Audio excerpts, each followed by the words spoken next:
weapon ever made. Number one, you can't detect it. There's no way. We're 25 years ahead of Russia and China in submarines. Russia's actually second in submarines. Why am I offline? China's third, but they're coming up. They're coming up. They're way lower in nuclear. Hold on a second here. I am offline.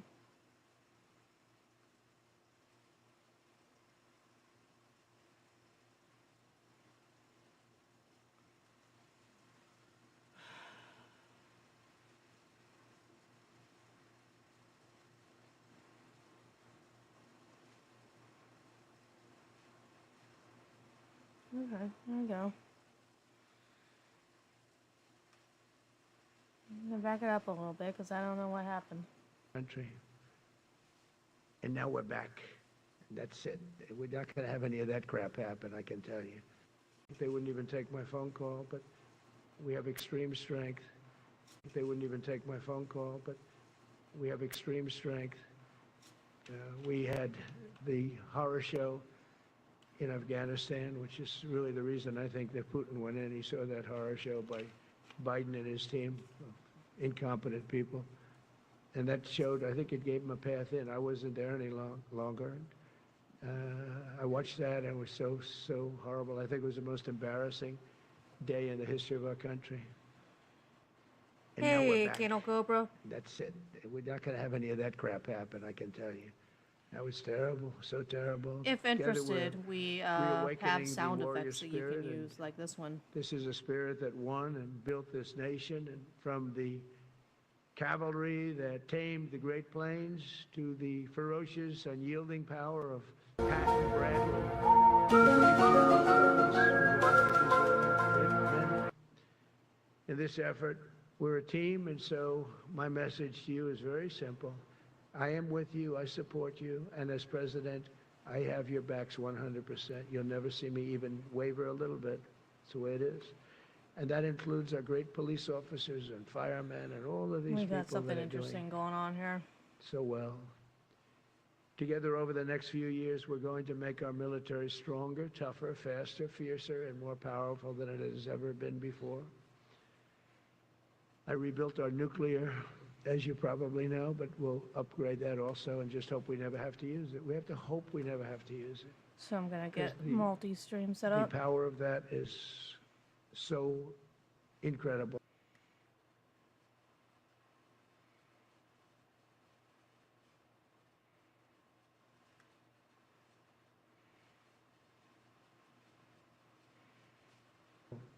I see things I don't think they'd show it to you. I really wouldn't want them to show it to you. But when you see the result of what's left, you never want to use that. Never, never, ever. We were a little bit threatened by Russia recently, and I sent a submarine, nuclear submarine, the most lethal weapon ever made. Number one, you can't detect it. There's no way.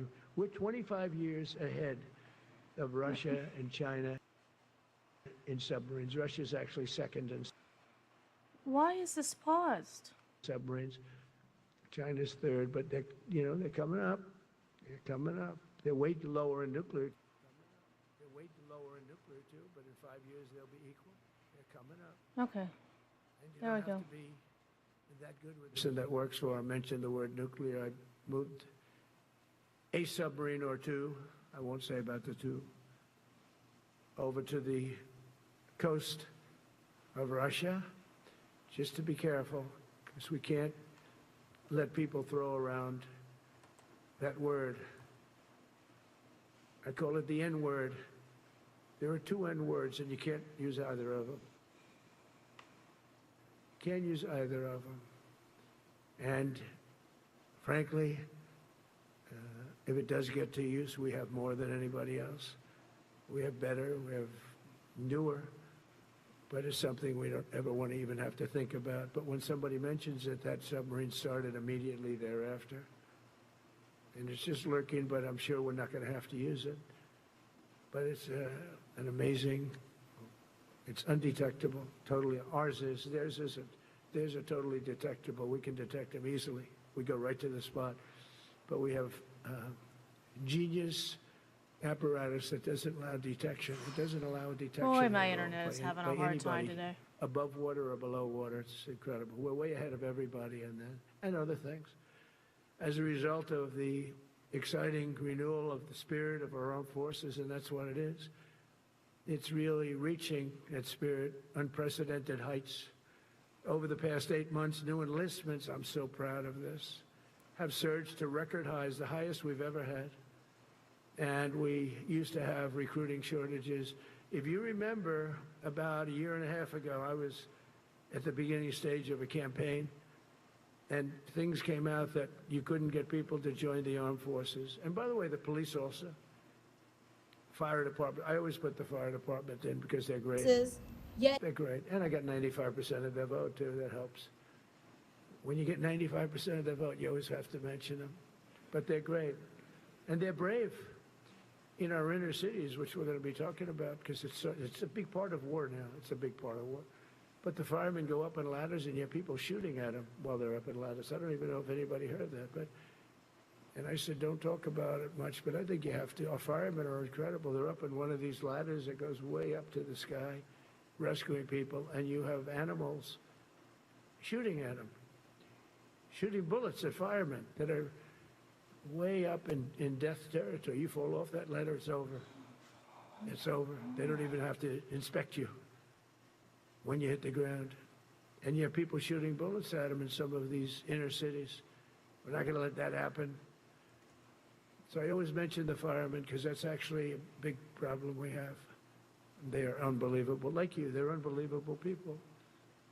For the first time on record in 2025, the Navy, Air Force, and Space Force all met or surpassed their recruiting goals 3 months early. That never happened before. And the Army did even better. Congratulations, Army. They met everything. And these were the highest standards because we're making it larger. So these were much higher standards than you had 4 years ago, 3 years ago, during the sleepy Joe Biden era. And the Army did it 4 months early. And you remember, a year and a half ago, they said the big stories that we're way behind with the Army, Air Force, the Navy, the Marines. We're way behind, Coast Guard, and even Space Force. I love Space Force because that was my creation. You know, when you create something, I love it. And the people we put in there were good. I got that right.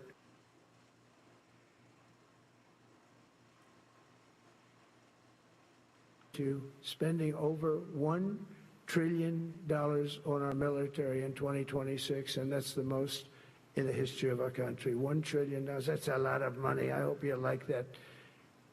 Ma'ams and sirs, I hope you like it. That's a hell of a lot of money. We have the best of everything.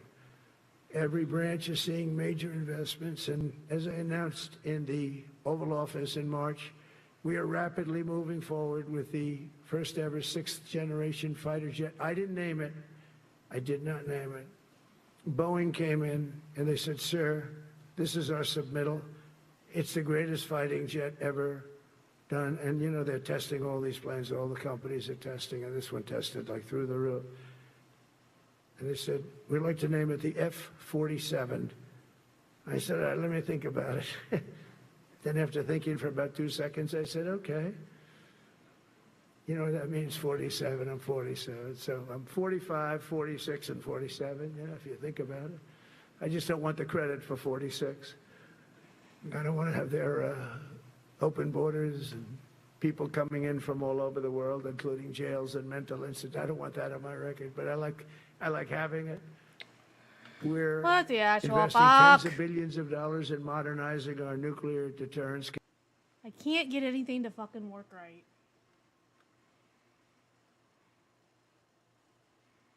Jesus, Joseph and Mary.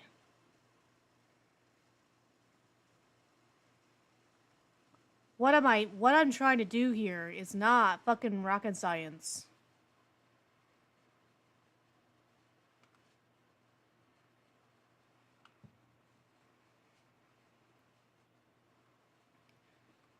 Somehow or another, I accidentally deleted something that I shouldn't have. but it's also not.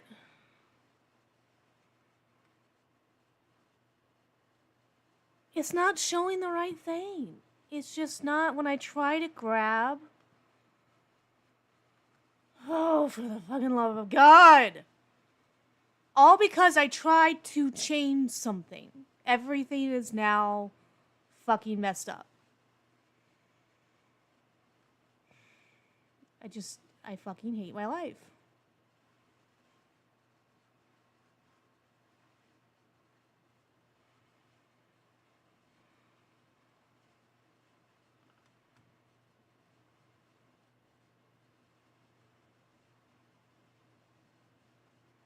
Capabilities like never before. And we've begun construction on what we call the Golden Dome missile defense shield. It'll be the most sophisticated in the world. You watched it do well until they had some problems at the end with a little bit of a lack of ammunition, defensive ammunition, but they've got that taken care of. But I tell you, it's what we're doing is so good, and we deserve it. You know, we help other countries with it. We don't have it ourselves. And Canada called me a couple of weeks ago. They want to be part of it. To which I said, well, why don't you just join our country? You become 51, become the 51st state, and you get it for free. So I don't know if that made a big impact, but it does make a lot of sense. It actually makes, because they're having a hard time up there in Canada now, because as you know, with tariffs, everyone's coming into our country. We have more investment than we've ever had before, $17 trillion coming in. As an example, in 4 years, Biden didn't have $1 trillion. We have 17 trillion more than that in 8 months coming in. And they're coming in from Canada, Mexico, from Europe, from all over. AI, auto plants. Everybody's coming back to the United States. Under my budget, we will be expanding the U.S. Navy by at least 19 ships next year, including submarines, destroyers, assault ships, and more. And it's going to be much more than that as we go along, because we basically don't build ships anymore. We do build submarines, but we don't build ships. Do you know in the Second World War, they were freighters and different types, but we were doing a ship a day. And now we don't do That's ships. just kind of how I feel. And I'm That's not a just fan of kinda some how of the I feel. ships you do. I'm a very aesthetic person, and I don't like some of the ships you're doing aesthetically. They say, oh, it's stealth. I say, that's not stealth. An ugly ship is not necessary in order to say you're stealth. By the way, the B-2 bombers were incredible. That is stealth. They went into that.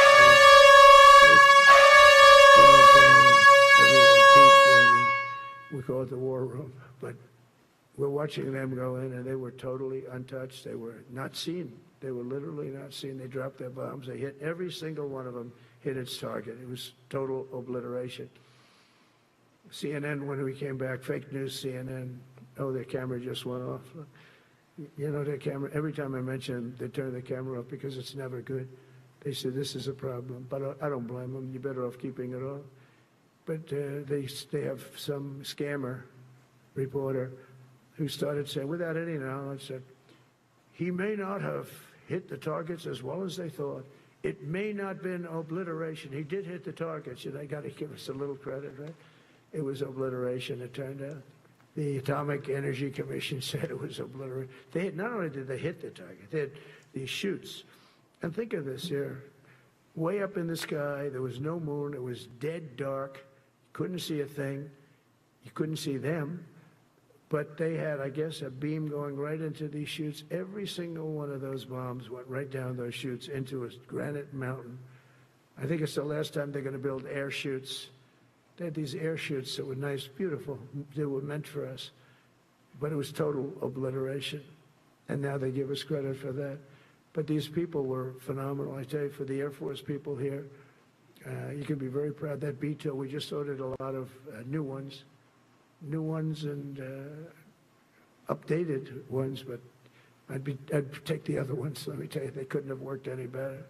So they flew for 37 hours total, back and forth, no stops, no nothing. We had 52 tankers loading them up.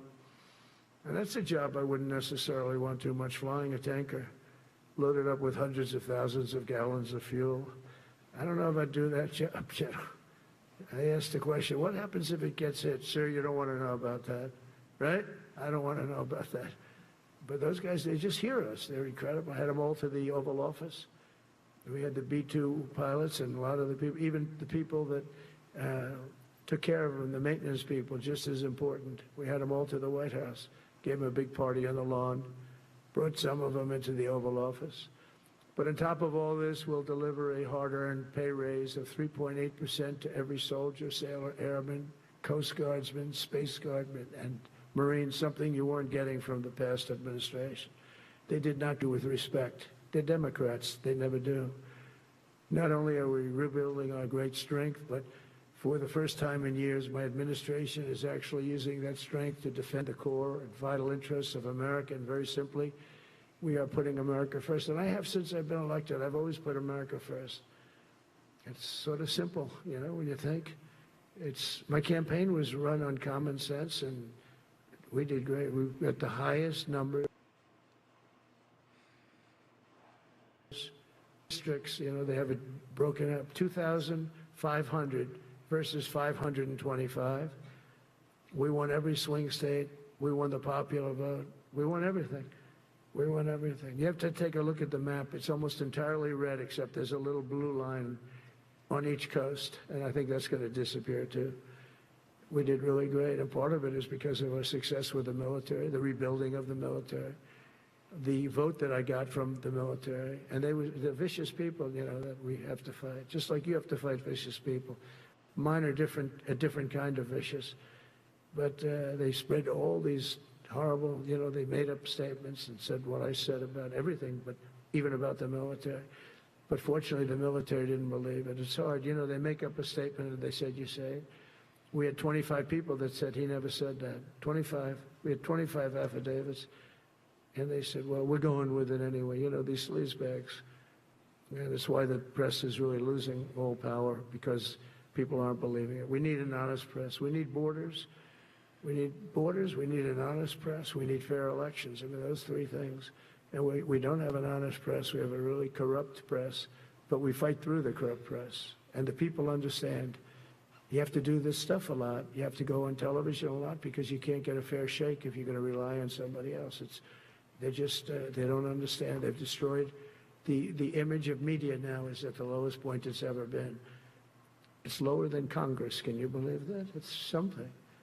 But together with many of you in the room, we've brought back the fundamental principle that defending the homeland is the military's first and most important priority. That's what it is. Only in recent decades did politicians somehow come to believe that our job is to police the far reaches of Kenya and Somalia, while America is under invasion from within. We're under invasion from within. Mm-hmm. No different than a foreign enemy, but more difficult in many ways because they don't wear uniforms. At least when they're wearing a uniform, you can take them out. These people don't have uniforms. But we are under invasion from within. We're stopping it very quickly. After spending trillions of dollars defending the borders of foreign countries, with your help, we're defending the borders of our country from now on. We're not going to let this happen. Biden let people come in from prisons, mental institutions, drug dealers, murderers. You know, we had 11,488 murderers allowed into our country by this guy who had no clue. He had no clue. He shouldn't have been there in the first place, but he had no clue. The people that ran the office, the White House, were people that surrounded him, radical left lunatics that are brilliant people, and they allowed people from all over the world, from the Congo. They opened up prisons in the Congo. They came into our country totally unmatched, unvetted, unchecked. And from all over South America, not just South America. You know, you think South America, no, but from all over. A lot came in from Venezuela. Venezuela emptied its prison population into our country. That's why they have Tren de Aragua, one of the worst gangs ever. But we took care of them. We took good, strong care of them. And I just want to thank the National Guard in Washington, D.C. It's embarrassing to say this. They Now I had can say it somebody because that we made it solved for it. 'em. but Why would you get Washington, something like D.C. that? was the most unsafe, most dangerous city in the United States of America, and to a large extent, beyond. And beyond that, you go to Afghanistan, they didn't have anything like that. You go to countries that you would think there's problems, they didn't have that. And now Washington, D.C., after 12 days of serious, serious intensity, we took out 1,700 career criminals. If you have 5 career criminals, they can make your numbers look very bad because they'll commit many crimes a day. But we took out 1,700, and they took them out. There was no doubt who the boss was. They did an unbelievable job. Then they started even cleaning. I said, I don't want them doing that, sir. They were cleaning it up.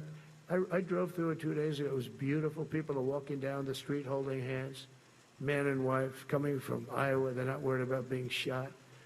Washington, D.C. is now a safe city. In fact, I went out to dinner with my crew. I haven't done that. In theory, I wouldn't do it. And I felt totally safe. And nobody's been attacked. Nobody's been hurt. Washington, D.C. went from our most unsafe city to just about our safest city in a period of a month. We had it under control in 12 days, but give us another 15, 16 days. It's perfect. And people other than politicians that look bad, they think, the Democrats run most of the cities that are in bad shape. We have many cities in great shape too, by the way. I want you to know that.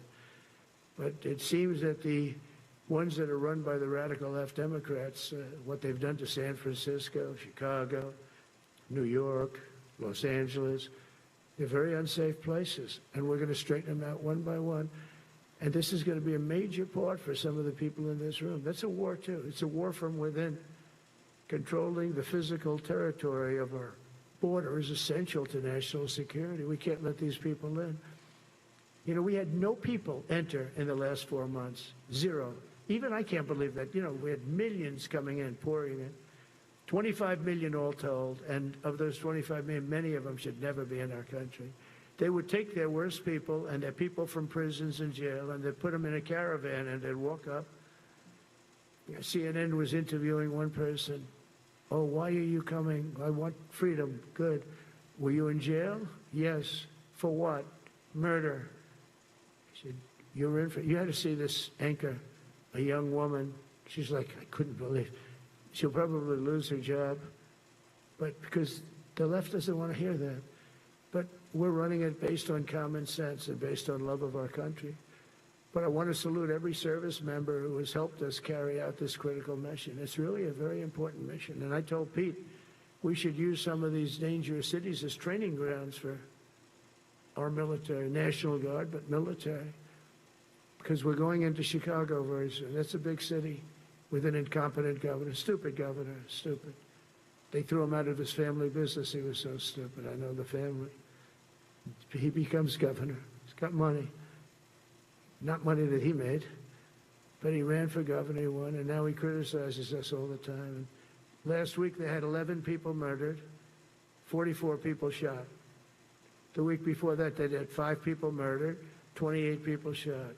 Every weekend they lose 5, 6. If they lose 5, they're considering it a great week. They shouldn't lose any. You shouldn't lose any. This is civilization. And he's always up there saying, we're in very good shape. We don't need the military. No, they need the military desperately. How about Portland? Portland, Oregon, where it looks like a war zone. And I get a call from the liberal governor. Sir, please don't come in. We don't need you. I said, well, unless they're playing false tapes, this looked like World War II. Your place is burning down. I mean, you must be kidding. Sir, we have it under control. I said, you don't have it under control, I don't know that Governor, you can quite. but I'll check it. And I'll call you back. I called her back. I said, this place is a nightmare. It's certainly not the biggest, but it's one of the worst. It's brutal. They go after our ICE people, who are great patriots and tough job too, but they love it. They love it because they're cleaning up our country. And so you look at some of the things where they took over parts of Seattle. They actually took over a big percentage of Seattle. Think of that. You remember that. That was a while ago. And I sent in the troops, and they were gone. As soon as I sent them in, oh, when we send in the troops, if you have a real leader that says you got to do what you have to do, I put that out the other day. You got to do what you got to do, because we don't want our people hurt as they stand by. I was watching during Biden, there were troops standing up like this, brave, standing up at attention, the way I should stand all the time. And I'm like this, and people are standing, and their mouth is this far away from their mouth, and they're spitting at them, and they're screaming at them. And that soldier standing there, he wants to knock the hell out of the person, but he's not allowed to do anything. So they just stand there and they get abused. And a woman was this far away from his face, and she starts spitting in his face, and he's not allowed to do anything. If it's okay with you, generals and admirals, I've taken that off. I say, they spit, we hit. Is that okay? I think so. They spit, it's a new thing. They spit, we hit. How about the cars, where the cars are coming out? They get brand new cars, Border Patrol, ICE, beautiful, nice new cars. And they're driving along, and they have to go through a gauntlet of rocks being thrown at the car. So here's this beautiful brand new car. By the time it goes 100 yards, it's destroyed. These guys have pretty good arms, some of them. And they're throwing bricks at full force into the window and into the car. It looks like it's a war zone. And I said, never let that happen again. From now on, if that ever happens, and I say it here, you get out of that car and you can do whatever the hell you want to do. Because those people are, you can die from that. Those bricks go through the windows. You can die. They'd like it to. They'd like it to go through the window. But this was a couple of months ago. They just kept driving, and bricks are hitting the car. And I said, why aren't they stopping? Because they were under orders from the past administration, never stop. But that's different with us. We stop. And since I gave that order, we haven't had that problem. I hate it when things start automatically playing. It's just like in Venezuela. You've seen the boats going. We can't find any more boats. They're carrying drugs, massive. Every boat kills about 25,000 people. That's what they have. They have fentanyl mostly and a lot of other drugs. And we take them out, and we've taken out 4. So, and it's on air. Everybody gets to see it. Not that we like to do that, but every boat kills 25,000 on average, 20, some people say more. You know, you see these boats, they're stacked up with bags of white powder. That's mostly fentanyl and other drugs too. And now we have a problem. General Kane says, sir, there are no boats out there. Not even fishing boats. They don't want to go fishing. I don't blame them. There'll be no fishing today. You know. But it's amazing what strength will do, because what we want to do is stop drugs from flowing into our country. It's destroying. We lost 300,000 people died last year. Everybody knows friends, many friends probably, that you lost a child, or adults too, but you lost a son or daughter because of what's coming into our border. And we're making it very hard. Oh, and we haven't even started yet. Last month I signed an executive order to provide training for quick reaction force that can help quell civil disturbances. And this is going to be a big thing for the people in this room, because it's the enemy from within, and we have to handle it before it gets out of control. It won't get out of control. Once you're involved at all, they all joke. They say, oh, this is not good. You saw it in Washington. We had gangs of Tren de Aragua with 10, 12, 15 kids, and these military guys walk up to them, and they treat them with disrespect, and they just got pounded. They just got pounded. The gang just pounded, then thrown into paddy wagons and taken back to their country. Some are so dangerous we don't want to even do that, because we don't want to. Some of stone cold murderers, we don't have the confidence. Even though they're not coming back very easily, we don't have the confidence. We put them in jails. But these service members are following in a great and storied military tradition, from protecting frontier communities to chasing outlaws and bandits in the Wild West. And our history is filled with military heroes who took on all enemies, foreign and domestic. You know that phrase very well. That's what the oath says, foreign and domestic. Well, we also have domestic. George Washington, Abraham Lincoln, Grover Cleveland, George Bush, and others all used the armed forces to keep domestic order and peace. Many of our leaders used the military to keep peace. Now they like to say, oh, you're not allowed to use the military. And you know what the people say? The people in those cities where they're being raped and shot and beat up, you know what they say? We love the military. You ever see where they interview the people on the street? I've never seen somebody say they don't, unless they're radical and paid off, because a lot of these insurrectionists are paid by, whether it's Soros or other people, but they're paid by the radical left. So today I want to thank every service member from general to private who has bravely helped us secure the nation's capital and make America safe for the American people. It's amazing. The whole world is watching. Everybody in the White House, they come up to me, young women, sir, thank you. I know immediately what they're thanking. They don't have to say it. They walk to work now to the White House. We haven't had a crime in Washington in so long because we got the careers. We call them the careers. We got these lunatics out, and they'll never be any good. You know, I hate to tell this to the liberal media. You could spend time with them. You could do whatever you want. You could send them to the finer schools, which they couldn't get into anyway, mentally. They couldn't get in, but no matter what you do, they'll never be good. They're bad. They're career criminals. I don't know, maybe they were born that way. Some people don't like me to say that, but maybe they were. Certainly some were.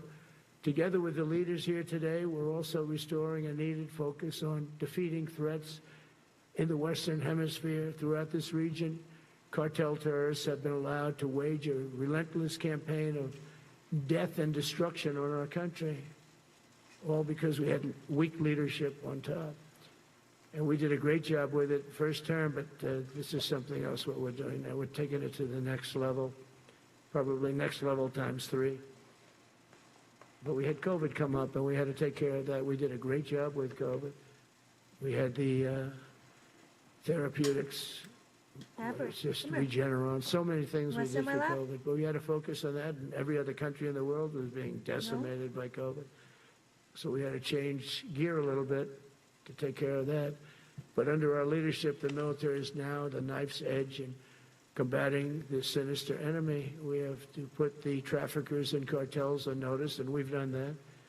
And we put them, a lot of them, we've called them a terrorist organization, which is actually a big thing to do. Nobody's done it, but I've done it with a lot of them. It gives you a tremendous advantage. If you try to poison our people, we will blow you out of existence, because that's the only language they really understand. That's why you don't see any more boats on the ocean. You don't see any boats.